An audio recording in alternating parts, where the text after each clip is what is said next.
জি, আসসালামু আলাইকুম। আজকে দুর্দান্ত একটা ভালো সংবাদ নিয়ে আপনাদের সামনে আসলাম। সেটা হচ্ছে আমাদের এই যে এমপিপিটি সার্কিটগুলা, এটা আমরা সফটওয়্যারে এমনভাবে কাজ করছি। বিশেষ করে এটা সুবিধা হবে টেকনিশিয়ান ভাইদের জন্য, ইউজারদের জন্য অবশ্যই সুবিধা হবে।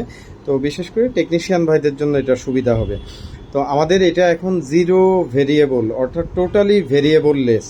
আমাদের যে আগে একটা ভেরিয়েবল লাগতো অ্যাম্পিয়ার অ্যাডজাস্টিংয়ের জন্য, তো আলহামদুলিল্লাহ আমরা সফটওয়্যারে আপনার জিনিসটা ভেরিয়েবল লেস করতে সক্ষম হয়েছি এবং এত সুন্দর অ্যাকুরেসি আসবে টোটালি ভেরিয়েবল ছাড়া। অর্থাৎ ভেরিয়েবল দিয়ে যে একেবারে ফাইন অ্যাডজাস্টটা করা যেত, আমরা সফটওয়্যারে এটা দুর্দান্ত একটা আপডেট করছি, একটা টেকনোলজি, এটা হচ্ছে ভেরিয়েবল লেস। তো একটা সার্কিট এইভাবে আপনারা যখন প্রোডাকশন উঠাবেন, সমস্ত কিছু যেভাবে যেখানে যা মান আছে এইটা সমস্ত গাঁথাগাথির পরে, যেমন এটা আমার হাতে এইমাত্র এসছে, এখনও আইসিও বসানো হয় নাই, এটা আমরা কিভাবে প্রোডাকশন উঠাবো বা চেক করব আর কি। আপনারা এই জিনিসটা তৈরি করার পরে কিভাবে চেক করবেন কোথায় কত ভোল্টেজ, এটা আমরা দেখায়া দিব। অসিলোস্কোপ দিয়ে কিভাবে আউটপুট শেপগুলা মসফেটের, তারপরে ফ্রিকোয়েন্সি, এগুলা কিভাবে টোটাল স্টেজগুলো চেক করবেন এটা আমরা দেখাবো। আচ্ছা, এরপরে আমরা আরেকটা জিনিস দেখাই। দেখেন, এই ধরনের এমপিপিটি কয়েল, আমাদের এই কয়েলটা কিন্তু যথেষ্ট ভালো। এখানে কিন্তু ভিতরে ডাবল রিং, হ্যাঁ, সিঙ্গেল রিং না, ডাবল রিং। তো এটার থেকেও যেটা আরও একটা স্পেশাল কয়েল, এই যে আপনারা, আমি একটু কাছ থেকে দেখাই, এই যে দেখেন এই কয়েলগুলা, এটা দেখেন সাইজটা দেখেন, এখানে কিন্তু এটা বিশেষ সুপার এনামেল ওয়্যার এবং এটা একটার মধ্যে 250টা তার আছে। এটা হয়তো 90 এসডব্লিউজি গেজের তার হবে, 250টা তার একটা ইয়ার মধ্যে, এবং এটা একসাথে 3 পেয়ার একসাথে করা। আর এই ধরনের কয়েলগুলো আমরা বানাই, এটা হচ্ছে আপনার 25 নাম্বার তার একসাথে 28টা তার আমরা পেয়ার করি, অথবা 24 নাম্বার তার দিয়েও করা যায়। 24 নাম্বার তার আমরা একসাথে 25 পেয়ার একসাথে করে এরপরে আমরা পেঁচাই। এখানে আমাদের কয়েলগুলোতে 14 টার্নস সাধারণত দেওয়া হয়ে থাকে। তো এই কয়েল আর এই কয়েল, এটার মধ্যে কিন্তু অনেক অনেক দূর না হলেও মোটামুটি ভালো আকারে একটা ডিফারেন্স থাকে। স্বাভাবিকভাবে বুঝতেই পারছেন, এই ধরনের সুপার ওয়্যার ইউজ করা এটা কিন্তু অনেক এক্সপেন্সিভ তার।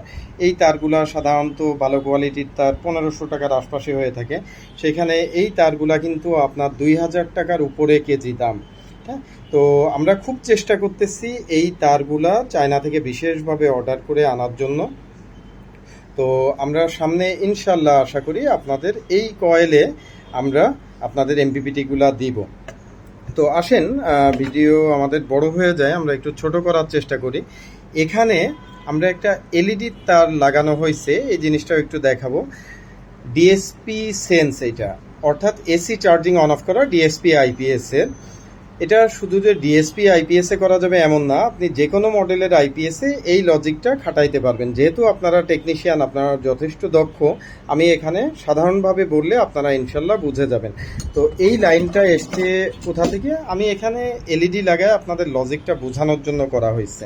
তো আইসির এখানে 1 থেকে 14, 15, 16, 17, 18, 19 নাম্বার পিন থেকে এই 19 নাম্বার পিনটা হাই বা লো হওয়ার মাধ্যমে আপনার এসি চার্জিংয়ের লজিক যেটা আছে এটা কাজ করে। এবং আমাদের এসি চার্জিংয়ের লজিকটাও কিন্তু কোনো ব্যাটারি ভোল্টেজের উপরে নাই, পার্সেন্টেজের উপরে আছে। অবশ্যই অ্যাম্পিয়ার আছে, অ্যাম্পিয়ারের পাশাপাশি পার্সেন্টেজের উপরে আছে। তো ওইটা নিয়ে আমি এই ভিডিওটাতে কথা বলবো না, যেহেতু আমার ভিডিওর ফোকাস চলে যাবে। তো আসেন আমরা এটা আপনাদের একটু সেটিংস দেখানোর চেষ্টা করি এবং আপনার অ্যাম্পিয়ারটা কেমন অ্যাকুরেট থাকে আশা করি এখানে যে ডিসপ্লে আছে এটার সাথে এই ডিসপ্লেটাও আপনারা দেখতে পাচ্ছেন, এই দুইটার ভ্যালু আপনারা দেখতে পাবেন। তো একটু আগেও খুব ভালো রোদ ছিল, দুর্ভাগ্য লাইভ শুরুর পরপরই রোদটা অনেক পড়ে গেল, তারপরে আমরা দেখি কতটুকু অ্যাম্পিয়ার আসে। তো একটা সার্কিট আপনার হাতে এইভাবে আসার পরে আপনি যে স্টেপগুলো ফলো করবেন, আইসিটা বসানো হলো, আপনার এলসিডি কিবোর্ডের কানেকশনগুলো দেওয়া হয়েছে, battery plus minus, panel plus minus. তো আমি এখানে যেটা করি, আমি সাধারণত আপনাদের একটু দেখাই, আমি এখানে এটা সিরিজ লাইনে নিয়ে নেই। সিরিজ লাইনে নিয়ে এই যে আপনারা বুঝতে পারছেন হয়তো ক্যামেরাতে একটা আলো ওঠানামা করতেছে। তো আমার সিরিজ লাইটটা এখানে কোথাও কাজ করতে যে শর্ট আছে নাকি, ভুল টুল আছে নাকি, এটা চেক করে নেই। তো এরপরে যেটা করি, যেহেতু panel plus battery plus common, panel plus battery plus common, এখানে প্যানেল প্লাস মাইনাসে যদি ব্যাটারির লাইন বা সিরিজ লাইন যেটাই হোক দেন বা প্যানেল দেন, এখানে কিন্তু সিস্টেমটা অন হবে না। অর্থাৎ এইদিকে হিটসিঙ্কে অনেক সময় হয় যেটা কাজ করতে করতে এই সাইড, এই চারটা কিন্তু সেপারেটর ইউজ করা, তো এই সেপারেটর ভেদ করে অনেক সময় মসফেটটা হিটসিঙ্কের সাথে শর্ট হয়ে যায়। এটা খেয়াল করে নেবেন যে এদিকে কোনো ধরনের শর্ট আছে কিনা। আর এটা সরাসরি হিটসিঙ্কের সাথেই থাকে। এখন তো আমি এখানে টাচ করলাম, এখানে কোনো নাই, হ্যাঁ, অন হচ্ছে না। তো এরপরে আমি যেটা করব, ব্যাটারিটা এখানে সিরিজ লাইনে কানেকশন করলাম, করার পরে আমি দেখতে পাচ্ছি আমার সিস্টেমটা অন হয়ে গেছে। তো আমাদের নতুন আপডেট ভার্সনটা হচ্ছে V7। তো প্যানেলটা আমি এখনও কানেকশন করি নাই। তো প্যানেল কানেকশন করার আগে আমি যেটা করব, এখানে সেটিংসে ঢুকে যাব। এই দুইটা চাপ দিয়ে সেটিংসে ঢুকছি। তো দেখেন সেটিংস কিন্তু 4 নম্বরে আছে, ইউজাররা যাতে 1 নম্বর সেটিংস থেকে না আসতে পারে সেই কারণে এই লক ব্যবস্থা দিয়া। এরপরে যেটা, এই দুইটা আমি একবার চাপ দিলে